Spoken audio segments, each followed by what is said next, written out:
Hey guys, so I'm here with another book haul.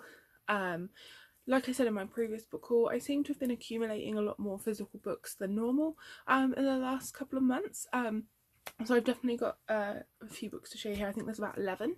So the first book is The Blue Castle by L.M. Montgomery. I really want to expand my L.M. Montgomery collection. I'm a huge Anne of Green Gables fan, but I haven't really read much else by her, so this was one that I wanted to pick up. And it's interesting because it's one of her books where the heroine is slightly older. I have already read this. It will be in, you'll see it in my May wrap up, but I really enjoyed this book and I love the cover to this, and like I say, I'm really looking forward to reading more Ella Montgomery. The next 3 books I actually picked up from The Works, which is a sort of discount bookstore. I used to do a lot of huge book hauls and so many of those books came from The Works.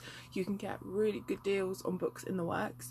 So I picked up 3 books in their 3 for £5 deal. So the first book is a historical romance, and that's From Duke Till Dawn by Eva Lee, which is the first book in a series by her. I can't remember what this series is called.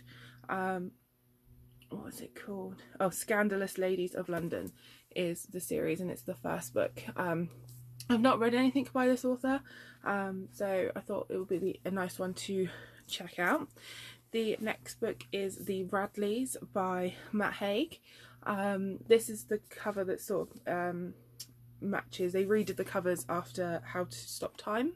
And I've read How to Stop Time by him, and I've also read The Humans. But this is one of his earlier books, and it's about a family of vampires, I think. And yeah, like I say, I haven't read it before, but it was in the 3 for £5 deal, so I picked it up.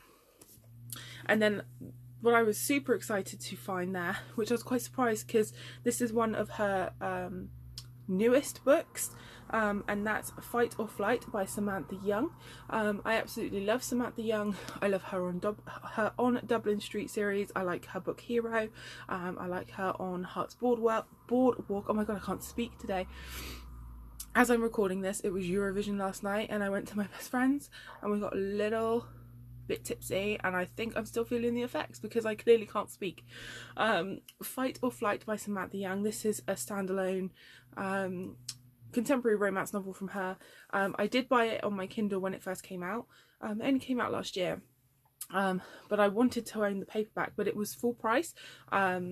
It's like £9, and I'd never caught it on offer, so to find it in The Works for £1.99 or in the 3 for £5 deal, I snatched it up because her books I like to have the physical copies of.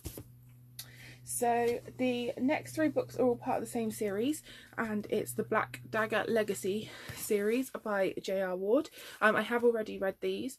I think I read them all in April, I want to say, but I have been a big fan of the Black Dagger Brotherhood series, and I've fallen off the wagon a little bit with keeping up with it, and I'd realised that I hadn't actually read any of the spin-off series, which is the Black Dagger Legacy. Basically, in the Black Dagger Brotherhood, it's a series of brothers, and they're warriors, and they fight the enemies of the vampire race. And in the Legacy, it's the brothers teaching new recruits. They're recruiting new soldiers, so it sort of spins the focus a little bit away onto these other characters, even though all the characters that we love from the Black Dagger Brotherhood you see throughout these books. The main characters are these new recruits. So if you're a fan of the Black Dagger Brotherhood, I would check these out. If you're not, I wouldn't bother because it won't mean a thing to you. So the first one is Blood Kiss, the second one is Blood Vow, and the third one is Blood Fury. I think out of them all, I think my favourite was the second one, Blood Vow, and the fourth one comes out in August, I think, so I'll be checking that out. And then the next 2 books are also J.R. Ward books. As I was going through and figuring out sort of what I was missing from the Black Dagger Brotherhood series, etc., I realised that I had bought, when it first came out, because I had it in hardback, sort of a contemporary book by her, and I'd never read it, and 2, I hadn't picked up books 2 and 3. So I went back and I read that book, which will be in my May wrap up, but I also bought the paperbacks of The Angel's Share and Devil's Cut. this has got bookmark in it because I'm sort of slowly making my way through this one at the moment. The covers are really, the colours of these are so beautiful. Yeah, and it's a contemporary series about this family in America in the South that have a lot of money. Their money comes from making bourbon, and it's like, you know, it goes back years and years and years, and then basically their father, the head of the family, has been doing some shady dealings, and things start coming to light, and you get to see sort of all the different facets of the family, and yeah, stuff goes down. So it's kind of like I kind of think of it as like a soap opera type plot line so far, like, but really, really good. So the next lot of books I think are all books that I've picked up in the supermarket. The first one is A Good Girl's Guide to Murder by Holly Jackson, and I think this is like a YA novel, and it's about is she at college or is she at high school? I think she might be at high school, but basically for a project she's looking into a murder case, and when she's looking into it, I think she ends up finding that things don't add up, and I think she actually ends up, like, you know, uncovering stuff about this murder. But my friend Charlie from Duvet Day Devours, I saw that she'd read this and she really recommended it, so I picked that up, and I am a huge fan of crime documentaries, true crime, and so is Charlie, so the fact that she liked that book makes me think I'm going to enjoy it. Then I also picked up from the supermarket The Twit by Roald Dahl. A little while ago I mentioned that I read Matilda. I picked up Matilda and it made me want to read more Roald Dahl. And I remember really, really enjoying The Twits when I was younger, and this was, you know, in the supermarket, so I decided to pick that up just so I could reread The Twits. And then the next three books are all Disney books that I've picked up in the supermarket. So the first one is Tales from the Haunted Mansion Volume 1.